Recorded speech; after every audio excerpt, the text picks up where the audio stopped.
Hari Om. Om Namo Narayana. Om Namah Shivaya.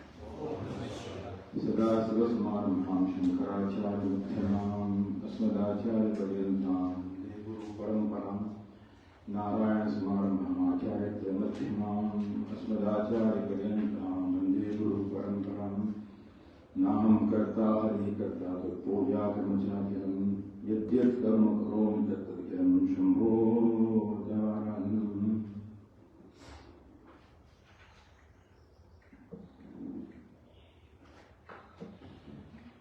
Very blessed moment it is that once again we are sitting together and to carry forward the little discussion which we started yesterday. The objective of this particular session was, as I said, to have an overview of different dialogues and the samvads which are presented in different scriptures. And as you all know, the samvada is a little bit like a story, not exactly a story, but it forms, resembles a kind of story, and it creates interest. And human mind is such, that when something is explained with illustration, then the whole thing becomes very easy to grasp or very easy to comprehend. Because, our mind is sort of trained, it is conditioned to learn only in this particular way, only with respect to names, forms and narration. It's easy to understand. That's how the whole concept. Yesterday we had a long discussion about this dialogue between Bhagavan Rama and Vasishtha, and the main thing we discussed was the importance of Purushartha is there. All throughout the text of Yoga Vasishtha, there is the importance of Purushartha. And as you all know, there are 4 different kinds of Purushartha in your life. What do you call it? Dharma, Artha, Kama, and Moksha. Now, which of these 4 are very natural to us? That they happen without doing anything on our part. 2 of them are considered very natural. They will occur without any conscious effort on our part. They are Kama and Artha. Because even we don't do anything, don't wish to do anything, automatically that will come. Because we always have got desire. And Artha is not just money. Anything that provides protection. Anything that provides shelter. That's called as Artha. And Kama is the desires which we have. And are desires bad? If they are bad, they would not be considered a part of Purushartha. But they are considered part of the Purushartha. And in one of the chapters of the Bhagavad Gita also, we know that Dharma Aviruddha Kameshu, that is the manifestation of God. If we have a desire which is not contra-virus or which is not opposed to Dharma, then that kind of a Kama, that kind of an Ichcha is also a manifestation of Vishwara. And Swami Shivananda Maharaj in one of his books has made a very explicit difference between Ichcha and Ichcha Shakti. Ichcha is the normal desire what we harbor, what we have. But Ichcha Shakti is something very divine. A part of the divine will that is there, and that is born in us as Ichcha Shakti. In English also they call it the will days of the correct? So the Ichcha Shakti is much more than the normal desires that we have. And that is something which is very essential. Desires are problematic only when they are binding, only when they are confined to limited name and space. Otherwise, desires also got a very available space. So, Artha and Kama. And then there is Dharma and there is Moksha. So, what is the position of Dharma here? What is the importance of Dharma here? Dharma is a link between both. On the one side, if you have Artha and Kama, and on the other side, you have what is Moksha. So, Moksha is liberation, a state of freedom from all kind of bondages. We experience various kind of bondages, and freedom from that's called as a Moksha. Now, when we say that we are afflicted by avidya, that's what everybody says, correct? So how does it manifest? Because we are all, as we said yesterday also, we are born with ignorance of vidya. So what is the major manifestation of that? Supposing we are bound by vidya, and we are affected by it, how do we feel? How does it come out? It precipitates in form of two things. One is delusion, it is called as moha, and second thing is grief, that is called as shoka. So the entire essence of all different scriptures right from Bhagavad Gita is to free a man from delusion, which is moha, and grief, that is shoka. If these two things are attained, then it's all called as a liberation. And that is why also they call that we need to cut the knots, the granthi, of what? Avidya, then kama, and then karma. That's why commonly say that whenever we are struck, or whenever we are inflicted by avidya or the ignorance, what happens? Avidya, kama. It precipitates in forms of different binding desires. And that desire leads to karma, action. And whenever we do action, normally, for the sake of expectation of fruits, with our raga and dvesha, likes and dislikes, then that particular karma becomes binding. So we need to cut the knots of avidya, kama and karma. And that is what is called as liberation. So, liberation or mukti is the ultimate goal. Kama and earth, they are the tools what we have. And what is dharma? Dharma is a link. Dharma is a link. And dharma has got so many different meanings. But the commonest meaning what we take for dharma is righteousness. What is righteousness? We call it as a duty. Dharma also means, one's intrinsic swarupa. One's intrinsic swarupa. So what is dharma of the fire or the agni? Heat or the warmth. If there is no heat or no warmth, it will not be called agni. So one's essential swarupa or the essential attribute is also called as a dharma. That's one meaning. Righteousness is also called as a dharma.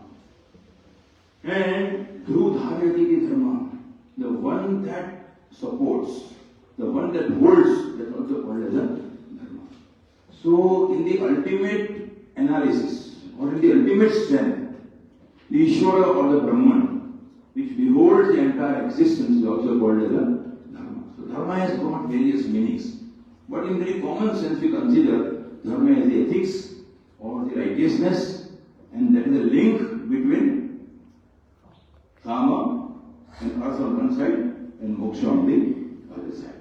So that is all about that particular four purushartha. Now, we'll come to that. Moksha, when they say liberation, that is the ultimate goal. And what does moksha mean? It is basically knowing the nature of the Atma. It is knowing the nature of the Brahman. Sarvam khaludam Brahma. That is what Chandogya Upanishad also says, correct? Anything that exists is only Brahman. That is the essential message. And that Brahman is the ultimate cause. And that Brahman manifests in form of this creation. So we call it as a Jagata. So the Jagata is the Karya or the effect, and Brahman is the cause. So we normally go for the cause-effect analysis, correct? So you start with the effect and go backwards and then ultimately go to the cause. And that is also called as Laya Chintan. What called? Laya Chintan. So we start from that effect and go to the cause. And ultimately you reach to a final point which is causeless cause. There is no reason for that. Which is existing by itself. It doesn't need any support or any reason to exist. That's called as a Brahman. So ultimately, starting from the effect and going to the cause. That is the way we reach to that supreme reality. And that supreme reality manifests in two ways. We call it as Jiva and Jagat. And Jagdish, we normally call it as Sipur like that, correct? So that supreme reality manifests as Jagat or the Srishti. And the Upanishads explain the various ways and how that creation comes into being. So that is the effect. Now, where is Jiva? Jiva, it has come from Parabrahman, but can you call it an effect or not? This is a very vital thing to understand, when you study Upanishads. Can we call Jiva as the Karya of Brahman or not? Because it's a very ticklish question, like, when you say everything has come from the Parabrahman, the Jiva has come from Parabrahman, the Jagat has come from Parabrahman, the Jagat is called as the Karya or the effect of the Parabrahman, and there is an entire process is there. You might have, I think you're studying different subjects, so you might study that look at Sukshma Mahabhuta, subtle Mahabhuta as far, and then Sthul Mahabhuta, and the whole creation comes into being. You also study that Panchikaran Vidya like that. So Jagat comes into being, that's a manifestation of Paramatman. But Jiva is not the Karya. Jiva is not the effect. That is the most important thing which we have to grasp from the Vedanta study. Jagat is the Karya. It has manifested from Parabrahman. And we call different kind of Karana is there. Correct? One is Upadan Karana and one is Nimitta Karana. Upadan is the material and Nimitta Karana is the one efficient cause and the material cause. But Parabrahman is same, material cause as well as efficient cause. Abhinna Nimitta Upadan Karana they call it, and then the whole world has come into being. The Upanishads explain the creation. But the object is not to explain that. Ultimately they say that this creation is there. It is to be sublated. It is to be ignored later on. But there is a concept called Adhyaropa Apavada. So initially whatever is existing in front of you, whatever can be seen by our eyes, whatever can be heard by the ears cannot be ignored. Because that is what is reality for us. So what is apparent to us, which may not be the ultimate truth, but what is apparent to us is superimposed on higher truth or the higher reality. And later on, gradually that is sublated or that is negated. That's called the Apavada. So the entire process of Upanishad is Adhyaropa and Apavada. The creation they explain, not really with a view to explain the creation, not with a view to say that it's a solid reality. But eventually, we have to accept it because that's what we see, that's what we experience, and gradually we have to sublime it and go to the root cause. That's the entire process. And all Upanishads, they explain Parabrahman in different ways. And there are different prakriyas, this Karya Karan Prakriya, Panchakosh Vivek, Avasthatraya Vivek, various processes are there. Prakriya are called. But the goal is, we are able to reach to that unfathomable Parabrahman. And most importantly, they say, you have to identify that my innermost self is not different from that Parabrahman. And that is called as Mahavakya. That is called as Mahavakya. Akhanda Bodhatmak Vakya, which identifies the individual soul with the universal soul. This is the greatest discovery which any human being or anybody can make. We may know the highest scientific discoveries, which have got different awards and everything, but no discovery on human earth can be compared to this. In any other religion, they may feel that this is insult to God, like that they will think, That you say that I am God, they will feel you are just insulting God. That's the feeling that they get. But here it is the only bold religion which tells us, that you are that Parabrahman in essence. You are not different. And it is so subtle subject, so subtlest of the subtle. And what instruments we have to know that? Body, mind, and intellect. And we call them as Anatma, we call them as adjunct. Our Sadhana Upakaran is there with us, but they are not sufficient, they say. And that's the only thing we have. So what is the solution? On one side you say that Parabrahman is so subtle, subtlest of the subtle, that this mind, Indriyas have no access to that. They cannot reach. There are so many verses also that they go and then come back. And on the other side, it is also told, that these are the adjuncts which you have with you. So what's the solution? Because this mind, body and intellect, BMI apparatus, Chinmayan Swamiji Maharaj, that's his way of talking, BMI apparatus. So, is this BMI apparatus a part of Jiva Srishti or Ishwar Srishti? Jiva Srishti we call it. Correct? But the Mahapurushas say that body, mind and intellect, basically they are not created by us. They have been gifted to us. We are bearing that.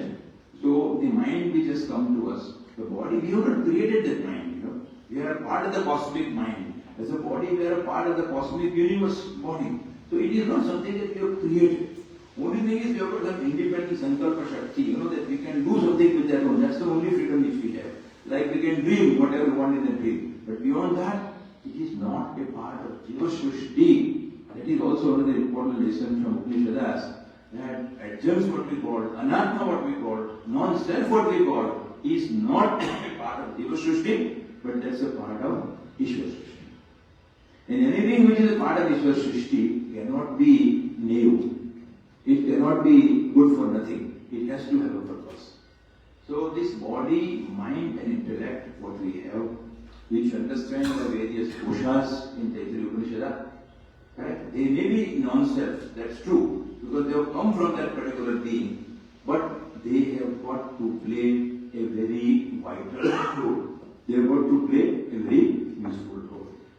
So yeah. You can say that Mama Mass is your location. Yeah, that is true. That particular sloka says that the mind will come back, this vacha, speech will come back from that. But at the same time, because sometimes if you see Upanishads and the scriptures like Bhagavad Gita, you will find that there are contradictions. Many times you get this particular thing. Sometimes you say that mind will come back, and again you will say that this Brahma Bharavati will rise in this very intellect, very mind. So there are they called, because Upanishad does not have a very unified stream of thinking. That is because it represents different layers of truth. What we see as difference is there are not contradictions in the real sense, Only thing is they represent truth at different levels of reality. And they say that once you reach the highest truth, all the smaller truths are subsumed inside that, So whatever differences that appear automatically will get resolved, Initially it may appear like that. And because we have explained, and not only different layers of truth means to different people. In our own self, we have different levels of understanding, different levels of truth. We also need to define our own understanding. That is what Mahatma Gandhi used to say, that he always believed, that absolute truth is God. Now we call God is truth. He always used to, Sivananda also used to say that truth is God, like that he will call. But he will always say that that truth is absolute truth, is God. Relative truth is not the ultimate God, and there's a root, Sat and Rit, two Prakriyas that and Vedanta also. So he always used to say that I will accept the truth as I understand. And with every passing day, my conception of truth will keep on changing. So many journalists used to just, question him and just contrast him. So and so date you say it like this, you have been from the journalism. On so and so say you say it like this, so they are contradictions. He said, let me make it very clear to you, I don't intend to make the same statement, same thing again and again. I will speak what I perceive as truth. So on a given day, what I understand as the truth, that is my acceptance of truth.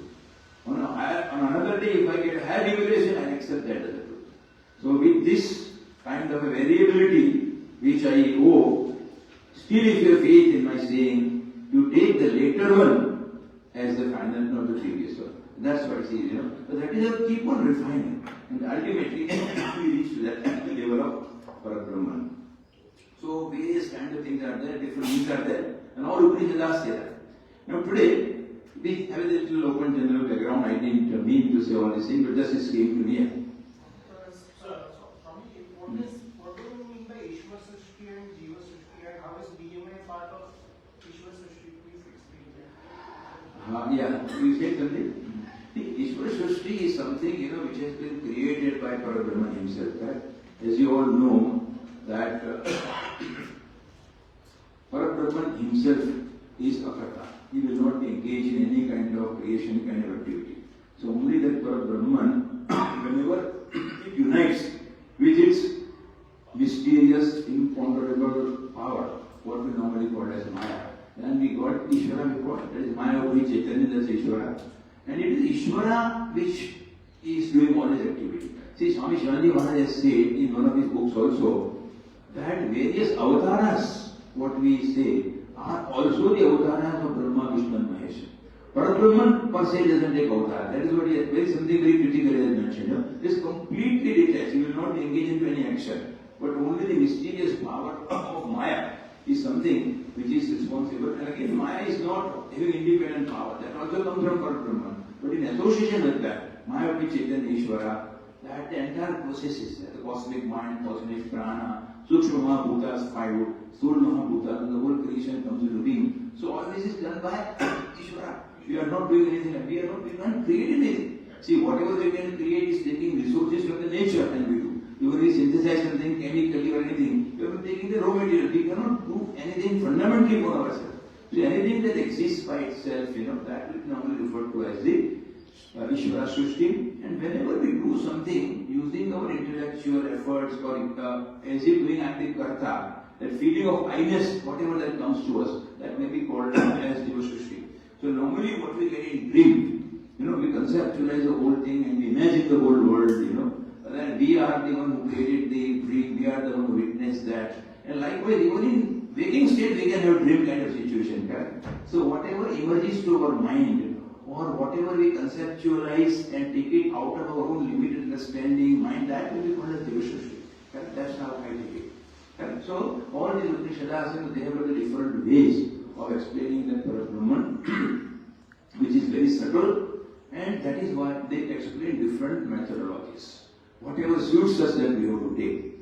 Now in one such Upanishad, which is called as Kenopanishad, the dialogue which we just want to touch upon, that is the dialogue between the Yaksha and Devas.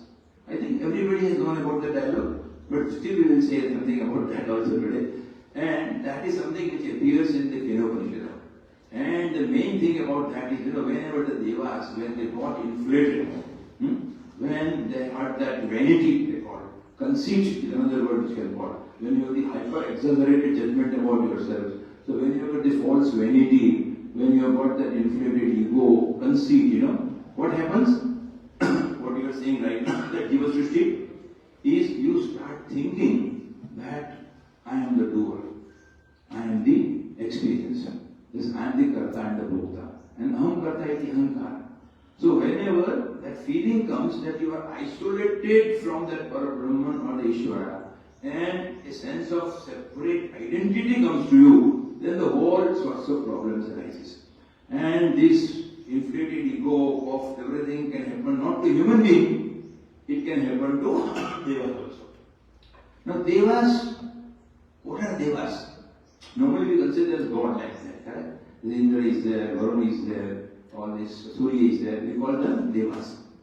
But then there is also, they say, that Deva is also one such category of existence, Deva is not something which represents the supreme reality per se. They have got higher power than human beings. Just as when Yoni is there, human being is there, different creatures are there. So it's a higher kind of an existence, Yoni, and they have been assigned higher functions. For example, all our Indriyas, there is some Devata behind that. And that particular Devata is conferring power. So if these eyes, Chakshus are there, that is the sun god which is conferring power to that particular Indriya. So all the Indriyas, all the organs of knowledge and action that we have, they derive power from that particular Devata. But the Devata, they reside in some higher loka and they are not the supreme reality. So they have been assigned higher function. They are CEOs, you can call. They are higher level of managers, but that is not the ultimate reality which you want. So they will also aspire that they want to attain liberation. Sometimes in scriptures, you get some very contrasting things. I wonder how it happens, but I have attended some lectures, and when they say that whenever man progresses very much in sadhana, and he can attain to the divinity, those devas, there will be sort of obstructions to you. And they will want to, I don't know how it should be like that, but they say that they can impede your path and they'll create some hurdles in your way like that. So I don't know how it should be. But there are some limitations in that yoni of Deva also. That's also higher yoni and we always need to revere to them. But they are also not free from the limitations which also human beings have got also. And as you all know, that very popular story which is there, which is there in the third section of Upanishad. Very nice Upanishad. I don't think it is covered in the regular syllabus. So very briefly we can touch upon that today. So in that third section, this particular thing is there, that all the Devas, they're full of pride, and they said that they defeated the Asuras in that particular battle, and they all rejoiced, and they thought they have done a great job, and they were enjoying. Just as a cricket team, suppose in the win, they feel we have done everything, we have done masters, and maybe human effort is there, but behind that human effort, there is some divine grace working, which normal, even so-called our cricketers or worldly people also have some belief that whenever they score a century or do some great thing, everybody has a tendency to look up and express gratefulness. So even you not fully understand that, but still inner some understanding is there, that there is some higher power which plays, And in Vedanta terms they call it imparts satta and spurti. These are the two words they use, correct? So what does it mean? Satta and spurti means existence and consciousness or chaitanya, what we call. So any kind of an existence which is there and any kind of awakening or consciousness power that is there, Sat and Chit. We call three Swarupa, Sat, Chit and Ananda. The Sat is existence. Correct? So anything that exists cannot exist on its own. That existence owes to that supreme. Anything that exists comes from that. And that is what Sat. Chit is anything that reveals, there has got some intelligence, there has got some cognizing power. But that is also, it's coming from that. So the Sat, Chit and Ananda also basically comes from that. But here what I want to say is that anything that exists and anything that cognizes or consciousness and by which you are able to attain something, you always tend to feel that it is my accomplishment, it is something which I have achieved. In the relative sense, it may be okay. There's nothing wrong in that, because we live in the relative world and sometimes it has got a role to play. But we must understand, and in deepest part of the mind, some little space we should give to that divine reality. That's why Chandji Maharaj also, people always used to say, that how is it that you can always remember Ishvara? When 20 you have to do so much of work, this and that, every 24 hours, how is it possible for any human being? And then he always used to say, yes, that's true. The mind has got to be kept engaged in all different activities. But at every moment, a small corner of your mind, a small space of your mind, you can always have the feeling of that divinity residing. Divinity is residing within you. You are that actually. Initially we think that something is residing in us and we are separate. In the real sense, it is we who are that. But initially we may think like that, that Mame Mancho Jiva Loki, Jiva Bhuta Sanatana. That divinity is residing in me. And that particular feeling of oneness can exist even if you are doing any other work. That is what he used to say. And he used to exemplify also that if you go to, suppose a doctor is there, he may be attending 100 patients, and he may be doing everything. He might be enjoying ice cream after the operation. But if any particular thing is asked, about that patient, any minute you can call, you will immediately be able to connect. Or advocate may be able to connect with this case. Teacher may be able to connect with this topic. Why?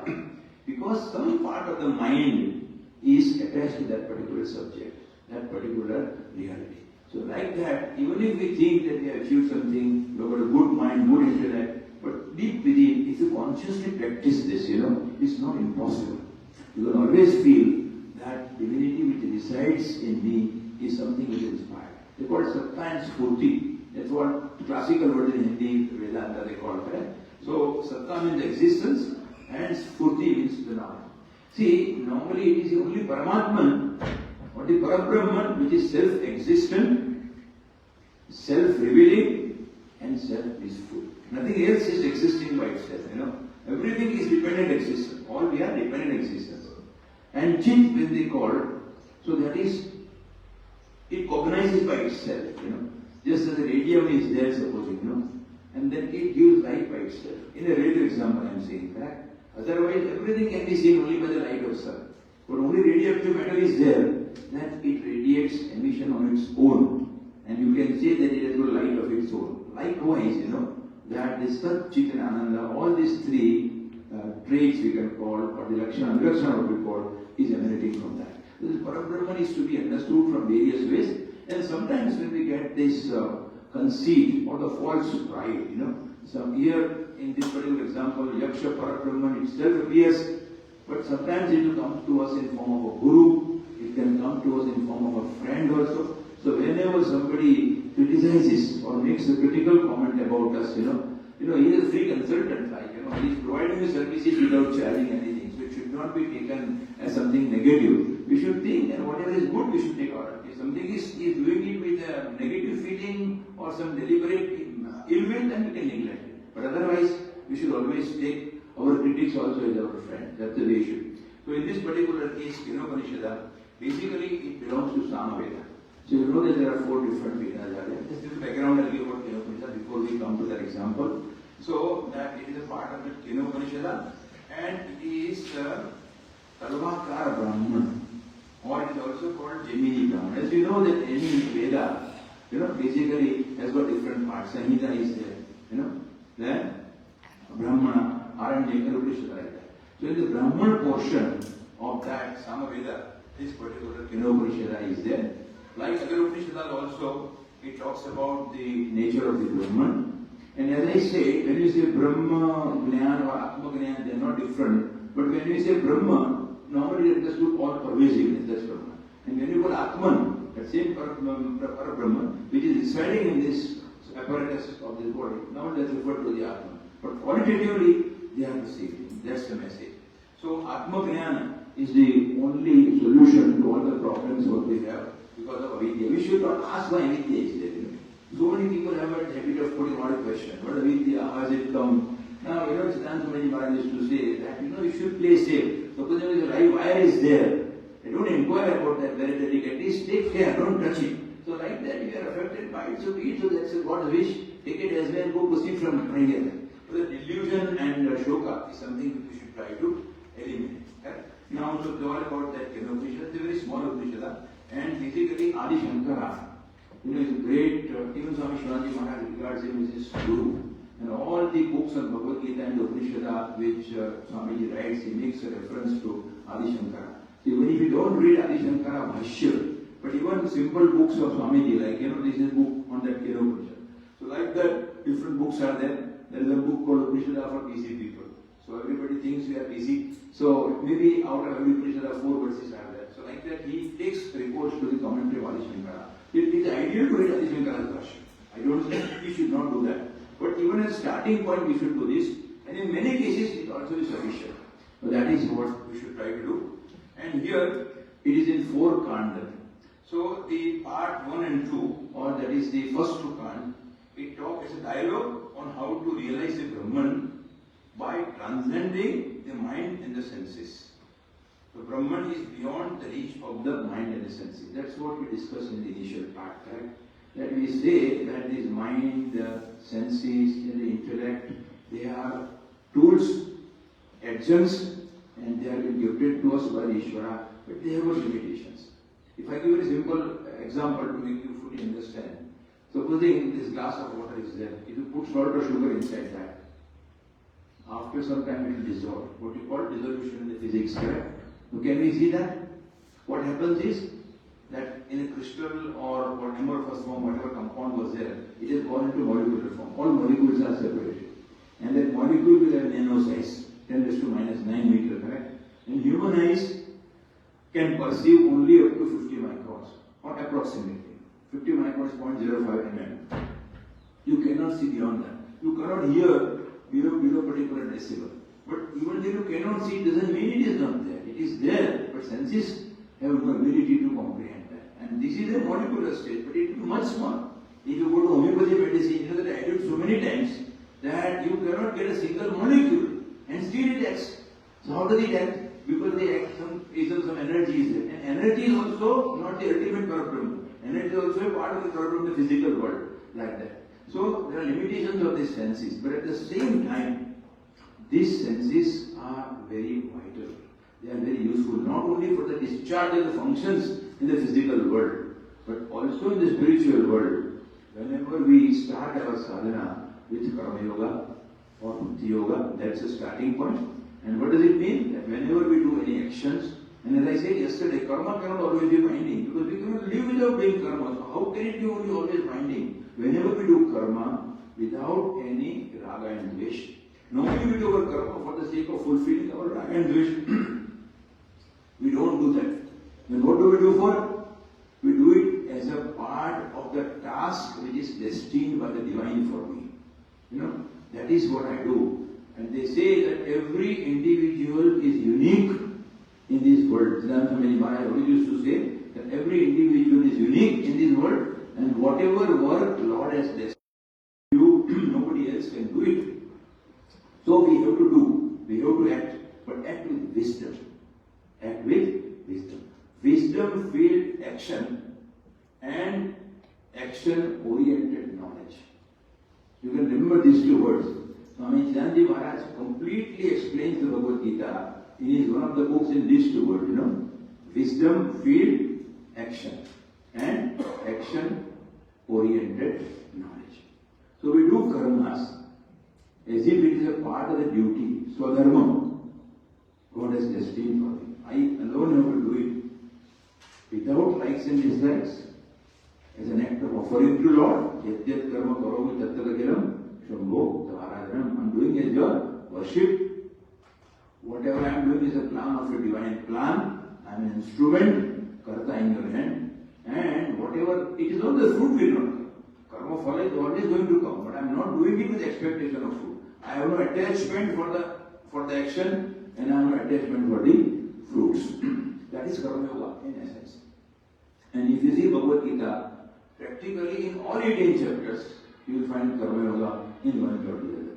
And that karma yoga and bhakti yoga, they go hand in hand. Because bhakti yoga can never happen without karma yoga. Karma yoga can never happen without bhakti yoga. Swami Sivananda Maharaj explains it in an interesting way. But here, we just confine to this, that we do, when we take recourse to karma yoga and bhakti yoga, then what happens?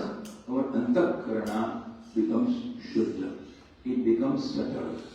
And that subtle intellect is, or pure intellect, is fit to be able to grasp that pure and subtle Parabrahman.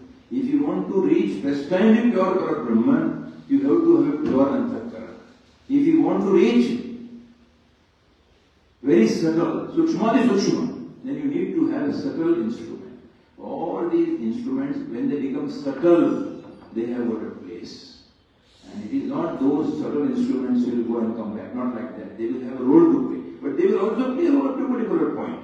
If you want to board a flight, you just take a vehicle, at some point that vehicle you have to go and then you have to board the flight like that, At some point of time, the karmas also will end. But they have got a very useful role, karma and bhakti. They take you up to that particular position, and then, that knowledge and meditation reveals by itself. So, in this particular first two chapters, like this is the message, the third part is about the actual story.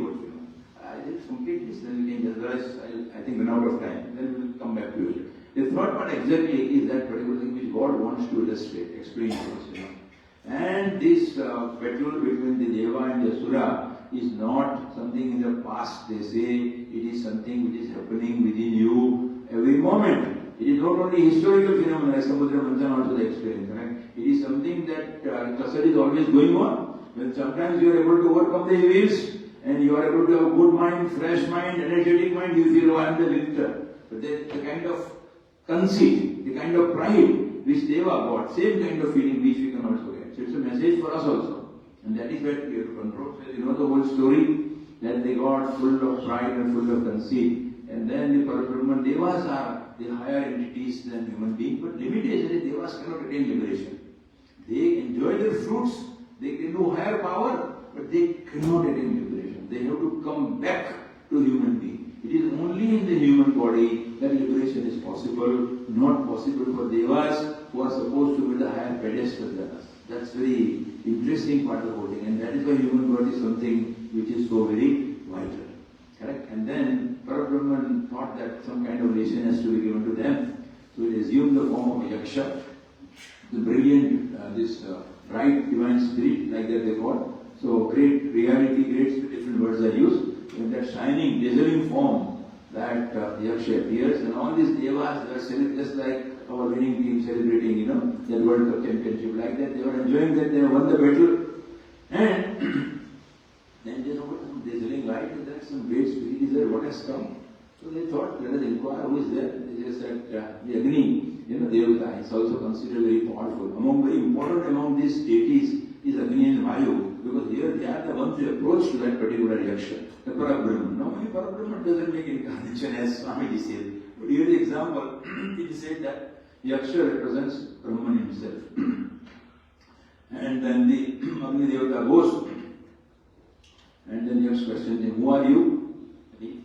Normally, everybody should know me. That's the feeling which we people have. No? So he will not say, he did not know me like that. He did not say that. But he thinks I am supposed to be known to everybody. I don't have to introduce myself. People have that kind of feeling.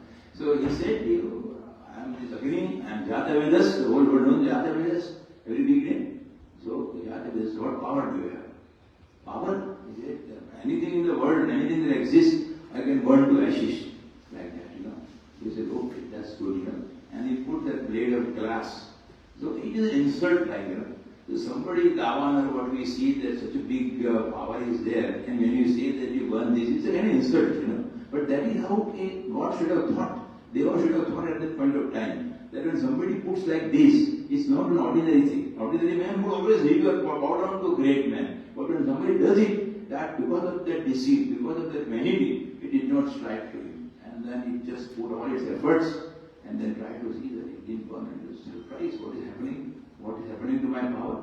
All the power of the gods also in our scriptures, they say, it basically represents Shakti. That is always the consort of that particular Deva, which has got that power. Actually, that's the last part, when Umadevi appears here.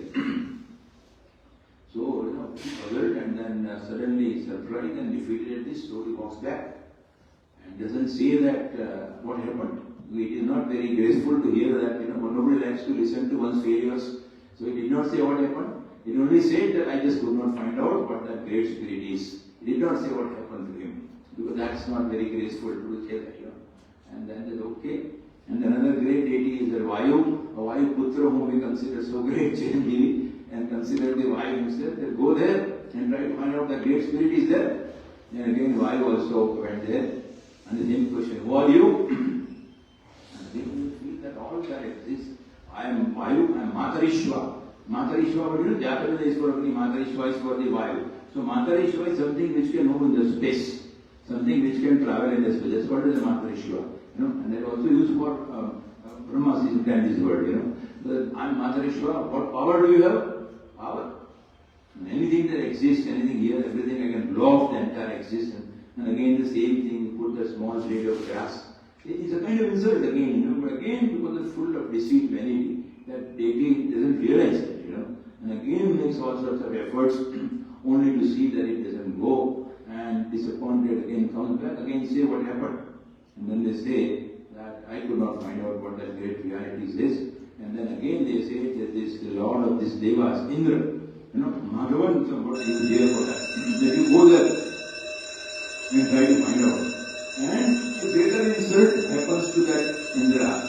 And before he goes, that Yaksha disappears. Just like the lightning, the example they give, just like a lightning, this lightning in the monsoon, it appeared, and just lightning disappears, it went. In the fourth can't they also say that the rapidity with which we think, the speed with which, that speed with which in the Dhyatma they say like this. So it came, and then he did not wait for him also.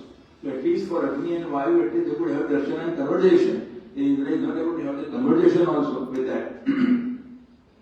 And in the fourth kand, the third part is this Vayu and Agni. In the fourth kand of the Upanishad, instead of that Yaksha, that Uma, the consort of Shiva, which is clad in the golden ornaments and reform shape, yes. And then this Indra asks her as to who this Yaksha was, and then she replies that it was Parabrahman himself, And just because his vanity conceit was there, that it appeared, and ultimately, why Umani answered? So Brahman did not think Indra is fit to be able to answer that. The Upanishad was very sure to be people who are deserving there. So Brahman did not answer to the Indra also. But because he did not go away, he exercised restraint, he exercised humility, approach and ask humbly. That is how that Umaji, Hima one god, the goddess, the son of the Himalaya, she answers and she explains the Parabrahma and he explains the whole thing. That is the ultimate basis for the creation. And the fourth kand, in the Upanishad, they talk about the meditation on Parabrahma. How meditation is to be done and what are the fruits thereof. That's all the elimination of ignorance and that three granthis what we discussed. And ultimately when we get the realization, the knowledge, how the karma and jnana are different, that's also explained there. But I think time is up today, so maybe tomorrow we'll carry it forward. You can just send me a question and we'll take it tomorrow. What did you want to say?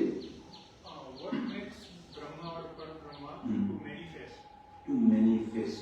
Okay, so that part is probably very difficult for a Brahman can answer. But they say that Ekom Bhosham Praja like that, they say, it's very difficult to comprehend at our level. But that is said, that Brahman alone was there, Brahman alone existed before the creation. It once aspired, man become many, and the whole creation. It's very, very intriguing to say exactly why it happened. But that's a reference. And there is something more. Whatever comes, we can discuss further. Yeah? So, to pray to God and Gurudev, we will be free from this kind of deceit and pride which Deva is there. And we become humble and realize ourselves as an instrument of Lord and proceed further in our path of yes. Same question, not same, but we say everything came into existence because of that thought Brahman, we say. So is it like also in Rig Veda 10th Mandala, it is in Nasadya Sukta concept, it is said that first some dark kind of liquor came into existence first, then desire came. So is it like Brahman was getting bored and he made some existence, and or is it like some video game he's playing and we are our characters, and when he will get bored from this universe, he will just switch off the TV or video game and he will get vanished. Something kind of. Your question is answered indirectly also, but maybe we can think a little more on it tomorrow, correct? That's it. When they say that darkness also, it is not basically darkness, Right? Basically when and everything was dark before, what is explained is, so brilliance of light is there that you see blind. That's the meaning of blindness there, That's so brilliant, so the sun is there, you cannot directly see the sun, correct? So when we say darkness was there, it was so splendorous light that to person like us it seems that. But that blindness doesn't refer to absence of light or event. But anyway, it's something not more. Right? These are all very, very innate subjects. And yes, we can listen to somebody, we can listen to scriptures. But I think deep within, we have the aspiration. We keep on questioning to ourselves. And maybe I think divine grace or some knowledge will come by itself, And that is probably will be the best answer. Initially you can get some tips from some book, somebody. But keep on pondering, keep that aspiration alive. And maybe through God, through some revelation, through whatever way, that will be revealed. It happened to everybody and it can happen to us. But we should be certain about the grace of God and our aspiration has to be sincere. Only two requirements are there. Hari Om, we will carry it forward. Answer it.